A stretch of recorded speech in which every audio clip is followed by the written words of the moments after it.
அவர் letter என்கிட்ட தான் கொடுத்தாரு. பொதுப்பணித்துறை அமைச்சரா என்கிட்ட தான் கொடுத்தாரு. எனக்கு அரசு துறையுடைய பங்களா வேணும்னு கொடுத்தாரு. உடனே நம்ம கேட்க முடியுமா? மாண்புமிகு எதிர்க்கட்சி தலைவருக்கு 2-3 பங்களா இருக்கு, அதனால அரசு துறை பங்களா வந்து கொடுக்க மாட்டோம்னு சொல்ல முடியுமா? எங்களுடைய முதலமைச்சர் சொன்னாரு, அவர் கோரிக்கை கொடுத்தாரு, உடனடியா கொடுத்துருவோம்னு சொன்னோம். இது வந்து உடனே இல்ல இல்ல இங்க இருக்கவங்க எல்லாருக்கும், அதாவது இங்க இருக்க எல்லாருக்கும் பங்களா கொடுக்கலாமான்னு கிடையாது. இது வந்து ஒரு புரோட்டோகால், அவ்வளவுதான். இந்த புரோட்டோகால்ல அமைச்சர்களுக்கு கார் கொடுக்கப்படுது, வீடு கொடுக்கப்படுது, 4 உதவியாளர் கொடுக்கப்படுறாங்க. அப்ப சட்டமன்ற உதவியாளர் கிடையாது, சட்டமன்ற வீடு கிடையாது. சட்டமன்ற உறுப்பினர்களுக்கு நீங்க உங்களுடைய தேர்தல் பத்திரத்தில் கார் இல்லன்னு சொல்லலாம், வீடு இல்லன்னு சொல்லலாம், 10,000 ரூபாய் பணம் இருக்குன்னு சொல்லலாம். ஆனா எங்க கிட்ட பல்வேறு சட்டமன்ற உறுப்பினர்கிட்ட எங்க கட்சியில் சொந்த வீடு இல்லாதவங்க இருக்காங்க, கார் இல்லாம இருக்காங்க. அது மாதிரி மற்ற கட்சிகளையும், தாவேகா மட்டும் இல்ல, எல்லா கட்சியும், கம்யூனிஸ்ட் தோழர்கள் அங்கிருந்து வராங்க. அந்த மாரிமுத்து அண்ணன் கிட்ட கார் கிடையாது. இதுதான் கம்யூனிஸ்ட் தோழர்களுடைய நிலைப்பாடு. அப்ப ஒரு அறிவு பெறும் பொழுது இந்த கட்சியோடைய சட்டமன்ற உறுப்பினர், இந்த கட்சியோடைய உறுப்பினர்களுக்கு அறிவிப்பு வராது. முதலமைச்சர் பொதுவா எல்லோருக்கும் ஒரு அறிவிப்பை கொடுக்கிறாரு. அதுல தமிழக வெற்றி கழகத்தோட நிலைப்பாடு, ஏற்கனவே கார் இருக்கவங்க அப்ளை பண்ண மாட்டாங்க, இதுதான் நிலைப்பாடு. இது எல்லா கட்சியோட நிலைப்பாடு அப்படிதான். ஆனா அறிவிப்பு தனி செயலாளர் அறிவிப்பு, ஒரு சட்டமன்ற உறுப்பினர் 3 லட்சம் மக்களை போய் பார்க்க வேண்டிய நிர்பந்தம் இருக்கு, அவரோட தொகுதிக்கு போக வேண்டிய நிர்பந்தம் இருக்கு, ஊர்ல இருந்து வர வேண்டிய நிர்பந்தம் இருக்கு. அதனால இது ஒரு உரிமையா பண்ணிருக்கார தவிர இதுல ஆடம்பரம், காருங்கிறது ஆடம்பரம் கிடையாது, மக்களை சந்திக்கக்கூடிய ஒரு தேவை. ஊழல் இல்லாத சட்டமன்ற உறுப்பினர்களுக்கு கார் இன்னைக்கு தேவையான மக்களை பார்க்க போனோம், அதுதான் நாங்க பதிவு பண்றோம். மாண்புமிகு யார் பேச 2 பேர். மாண்புமிகு உறுப்பினர் முன்னாள் அமைச்சர் கே என் நேரு அவர்கள். பேரவைத் தலைவர் அவர்களே, மாண்புமிகு எதிர்கட்சி தலைவர் அமைச்சர் அந்தஸ்தில் இருக்கிறார். அவருக்கு அது அவருடைய உரிமை, அரசாங்கம் தருகிறது. எனவே அந்த வீடு கொஞ்சம் உட்காருங்க. எனவே அவர் அந்த அரசாங்க வீட்டில் இருந்து பணியை கவனிக்க வேண்டும் என்பதற்காக அந்த வீட்டை கேட்டு வாங்கியிருக்கிறார். ஆனால் நான் கொஞ்சம் இருங்க, பேசி முடிக்கட்டும், பேசுறேன், நான் சொல்றேன்,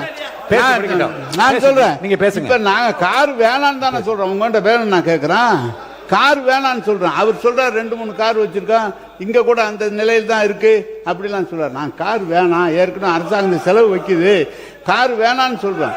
அவர் உடனே முதல்ல ஏற்கனவே இருக்கிற தேர்தல் பணியில் இருந்தது 10,000 தான் இருக்கு, கார் இல்லைன்னு சொன்னா நீங்க தப்பு தானே, நாங்க சொன்னா கேஸ் போடுங்களேன் கேஸ. ஏங்க உண்மைதானே சொல்றேன், உண்மை.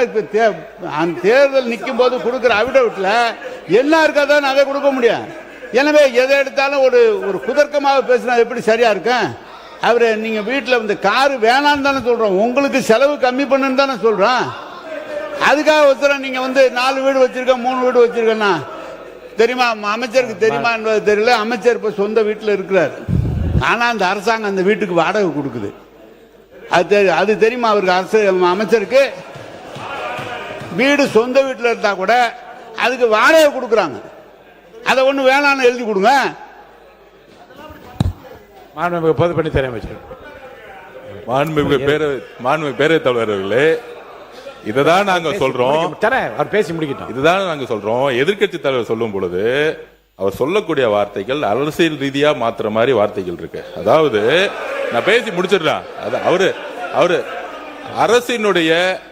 அரசினுடைய நிதி சுமையை கருதி அப்படிங்கிற மாதிரி வார்த்தைகள் சொல்லும் பொழுது அது ஏதோ நாங்க ஏதோ அரசினுடைய நிதி சுமை எங்களுக்கு தெரியாத மாதிரியும், இதை வந்து ஏதோ ஒரு வசதி வாய்ப்புக்காக செஞ்சு கொடுக்கிற மாதிரியும், இது ஒரு ஆடம்பரம் மாதிரியும் சில வார்த்தைகள் வருது. அதுதான் நாங்க பதிவு பண்றோம். அமைச்சர்களுக்கு எந்த உரிமை இருக்கிறதோ, ஒரு அமைச்சருக்கு வந்து ஒரு காரும் 4 தனிச் செயலாளர்களும் ஒரு பங்களாவும் ஒரு உரிமை இருக்கிறோம். அதை நாங்க வந்து எதுவுமே தவறுன்னு சொல்லல. அந்த இடத்துல தான் மக்களை சந்திக்க முடியும். தனிப்பட்ட வீடோட ஒரு பங்களா கொடுக்கறதுன்னா மக்கள் ஒரு நாளைக்கு 500 பேர் 1000 பேர் வரும்போது நம்ம மக்களை சந்திக்கிறோம். அதே மாதிரி சட்டமன்ற உறுப்பினர்களுக்கும் கடமையும் பொறுப்பும் இருக்கிறது. அதுக்குதான் நாங்க பதிவு பண்றோம். இது ஆடம்பரம் அல்ல, இது அவங்களுடைய வேதனை. அதுதான் நான் சொல்ல வரோம். அதாவது நம்மளுடைய என்ன சொல்றது, தேர்தல் இதுல 10,000 ரூபாய் இருக்குன்னு சொல்லிட்டு ரேஞ்ச் ரோவர் கார்ல போகக்கூடிய அமைச்சர்கள் இங்க கிடையாது. எங்களுடைய தேர்தல் அறிக்கையில எங்களுடைய நாமினேஷன்ல என்ன இருக்கோ, நாமினேஷன் என்ன இருக்கோ அதுதான் நாங்க பதிவு பண்றோம். நாங்க ஆக்சுவலா சில வார்த்தைகளை என்னன்னு தெரியல. இன்னைக்கு எதிர்கட்சி தலைவர் காலையில இருந்து ஆளுங்கட்சியை ஒம்பளுக்க கூடிய வார்த்தைகளாவே பேசிட்டு மானிய கோரிக்கைப்படி அந்த வார்த்தை அவைக்கும் நீக்கப்படுகிறது. உறுப்பினர் டி ராமச்சந்திரன், உறுப்பினர் டி ராமச்சந்திரன் பேசுங்க. அவங்க கருத்து சொல்லுங்க. இல்ல கம்யூனிஸ்ட் கட்சி சார் அவங்க சொல்லுங்க, உங்க கருத்து சொல்லுங்க. மாண்புமிகு பேரவைத் தலைவர்களே, சொல்ல வைக்கிறேன்.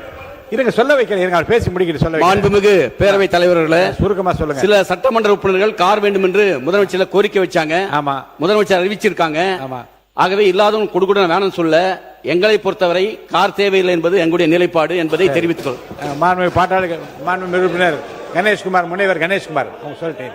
மாண்புமிகு பேரவைத் தலைவர் அவர்களே, ஒரு சட்டமன்ற உறுப்பினருக்கு மக்கள் பணி செய்வது என்பது மிக அவசியமான ஒன்றுதான். அவர்களுக்கு கார் என்பது ரொம்ப முக்கியமான விஷயம். ஏன்னா கார் அனைத்து கிராமங்களுக்கும் சென்றடைவதற்கும், இப்ப என்னுடைய தொகுதியெல்லாம் எடுத்துட்டீங்கன்னா 330 ஊராட்சிகள் கிட்ட இருக்கு. அதெல்லாம் போய் பார்க்கணும்னா பொருளாதாரத்தில் பின்தங்கிய சட்டமன்ற உறுப்பினர்களுக்கு கார் என்பது ரொம்ப அவசியம் தான். இப்ப என்கிட்ட கார் இருக்கு, இப்ப எனக்கெல்லாம் கேட்டீங்கன்னா கார் தேவையில்லை. அப்ப எங்களுடைய விருப்பத்தையும் கேட்டு, எங்க கட்சியிலே 2 பேருக்கு உண்மையிலேயே பொருளாதாரத்தில் பின்தங்கியவர்கள் இருக்கிறாங்க. மற்ற கட்சி உறுப்பினர்கள் நான் கேட்பேன். நான் போன வாட்டி அங்க கேட்ட போது கூட 2ஆம் முறை சட்டமன்ற உறுப்பினராக இருப்பவர்கள் கூட பொருளாதாரத்தில் பின்தங்கியவர்கள் இருக்கிறாங்க. அப்ப பொருளாதாரத்தில் பின்தங்கி இருப்பவர்களுக்கு யாருக்கு உண்மையிலேயே கார் தேவையோ அவர்களுக்கு வழங்கலாம் என்பதுதான் எங்களுடைய கருத்து. அந்த நிலைப்பாடு அதை நீங்க சொல்லுங்க. மாண்புமிகு எதிர்க்கட்சி தலைவர் அவர்கள்.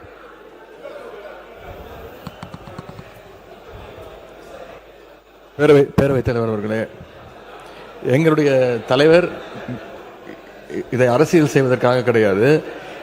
இந்த அரசு பொறுப்பேற்ற முதல் நாள்ல இருந்து சொல்வது கஜானாவை தொடச்சு வச்சுட்டு போயிட்டாங்க, கஜானால பணம் இல்லை என்பதுதான் தொடர்ந்து இவங்க வச்சிருக்கக்கூடிய குற்றச்சாட்டு. அது மட்டும் இல்லை, இவங்களோட தேர்தல் பிரச்சாரத்தில் இப்போ இருக்கக்கூடிய அமைச்சர்கள், சட்டமன்ற உறுப்பினர்கள், அவங்க இயக்கத்தை சேர்ந்தவங்க நிறைய பேர் சொல்லியிருக்கிறாங்க, தொடர்ந்து இலவசமாக கொடுக்குறீங்க, எல்லாத்தையும் இலவசமாக கொடுக்குறீங்கன்னு இவங்க குற்றம் சாட்டிட்டு இன்னைக்கு காரை இலவசமாக நீங்கள் கொடுக்குறீங்க. அது உங்க முதலமைச்சருடைய உரிமை. நாங்கள் எங்களுக்கு கார் தேவையில்லை, எங்களுடைய திராவிட முன்னேற்ற கழக உறுப்பினருக்கு கார் தேவையில்லை. யார் யாருக்கு கார் வேணுமோ நீங்கள் வாங்கிக்கோங்க. எங்களுடைய வேண்டுகோள் என்னன்னா, வேட்புமனு தாக்கல்ல நீங்க அஃபிடவிட்ல ஃபைல் பண்ணிருப்பீங்க, யார் யாருக்கு கார் இல்ல, எவ்வளவு சொத்து இருக்கு அப்படின்னு சொல்லியிருப்பீங்க. அதுக்கு தகுந்த மாதிரி அவங்களுடைய வசதி வாய்ப்புக்கு ஏற்ற மாதிரி கார் வாங்கி கொடுங்க என்பதுதான் எங்களுடைய சஜஷன். மாண்பு சிறுபான்மைத்துறை அமைச்சர் விடுங்க, அவங்களுக்கு கொஞ்சம் விடுங்க, கொஞ்சம் சிறுபான்மையை கொஞ்சம் விடுங்க. மாண்பு சிறுபான்மைத்துறை அமைச்சர். இந்த சட்டமன்ற உறுப்பினர்களுக்கு இந்த கார் தேவைங்கிறது ஒரு சர்ச்சையாக பேசப்படுகிறது. பல ஆண்டுகளுக்கு முன்பே மாண்புமிகு முன்னாள் முதலமைச்சர் டாக்டர் கலைஞர் கருணாநிதி அவர்களால் 300க்கும் அதிகமான யூனியன் சேர்மன்களுக்கு அரசு சார்பில் வாகனம் வழங்கப்பட்டுச்சு. இது ஒன்றும் புதுசு இல்லை. அப்போலாம் நிதி நிலைமை அப்பவும் இப்படிதான் இருந்தது. அப்பெல்லாம் கேள்வி கேட்காம இப்போ ஒரு சட்டமன்ற உறுப்பினர்களுக்கு கிடைக்கிறது கேள்வி கேட்கறது சரியானதா பண்ணல. உறுப்பினர் ஏவா வேலு அவர்கள்.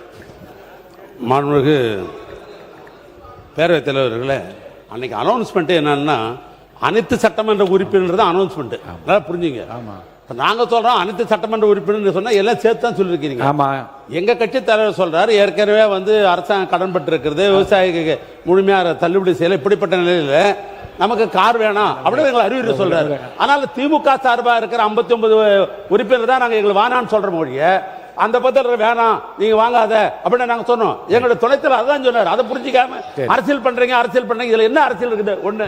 ரெண்டாவது, இப்ப 59 சட்டமன்ற உறுப்பினர் வந்திருக்கிறோம், எல்லாருக்கும் வீடு கொடுத்திருக்கிறாங்க. கொடுக்க முடியாது. அரசாங்கத்துக்கு எப்பொழுதும் எதிர்க்கட்சி தலைவர் அந்தஸ்து இருக்கிற பொழுது அவர்கள் அமைச்சருக்கு இணையானவர்கள் என்று அமைச்சருக்கு என்னென்ன வசதியோ அந்த வசதி தராங்க. இது அரசாங்கம் போட்டிருக்கிறது. நீ நானும் பார்த்துல அது புரோட்டோகால். அது அந்த புரோட்டோகால் பரம் அரசாங்கம் தான் நீங்க கொடுத்துருக்கீங்க. அப்புறம் அரசாங்கமே கொடுத்துட்டால் குறை சொன்னா என்ன அர்த்தம்? அதுவும் தவறு. அதனால புரிஞ்சுன்னு பேசுங்க. ரெண்டாவது, நாங்க எங்களை பொறுத்த அளவுக்கு நீங்க கஞ்சாடை காட்டினால காட்டினாவே நாங்க ஒத்துழைக்கிறோம். ஆனா சட்டமன்ற பெரும்பான்மையாக பிரச்சனைக்கு யாரு ஆளாகிறாங்க? அந்த பகுதியில் இருக்கிறதா பிரச்சனை எழுப்பி எழுப்பி உங்களுக்கு ஒத்துழைக்கல. இல்ல மாண்பு உறுப்பினர், இல்ல எல்லாருடைய ஒத்துழைப்பும் சிறப்பாக இருக்கிறது. திருப்பி முடிச்சிடலாமே இதை. இல்ல சொல்லிட்டாங்களே, இல்ல உங்களுடைய இல்ல உங்கள் நிலைப்பாட்டை தெளிவா சொல்லிட்டீங்களே, பேசுங்க. மாண்புமிகு பேரவைத் தலைவர் அவர்களே, சிறுபான்மைத்துறை அமைச்சர் அவர்கள் சொன்னார், சேர்மனுக்கெல்லாம் தலைவர் கலைஞர் கார் கொடுத்தார். சட்டமன்ற உறுப்பினருடைய பணி வேறு, உள்ளாட்சி பிரதிநிதிகள் உள்ளாட்சியிலே தலைவராக இருக்கிறவருடைய பணி வேறு. அவங்க நேரடியா ஒவ்வொரு இடத்துக்கும் சென்று பார்க்க வேண்டும். கொஞ்சம் தயவு செய்து சொல்றேன், கொஞ்சம் கேளு தம்பி. உள்ளாட்சித்துறை அமைச்சர் கொஞ்சம் இருங்க. காரு எங்களுக்கு வேணான்னு சொன்னதுக்கே இவ்வளவு கோவப்படுறீங்க. கொடுத்தேன்னு சொல்றாரு.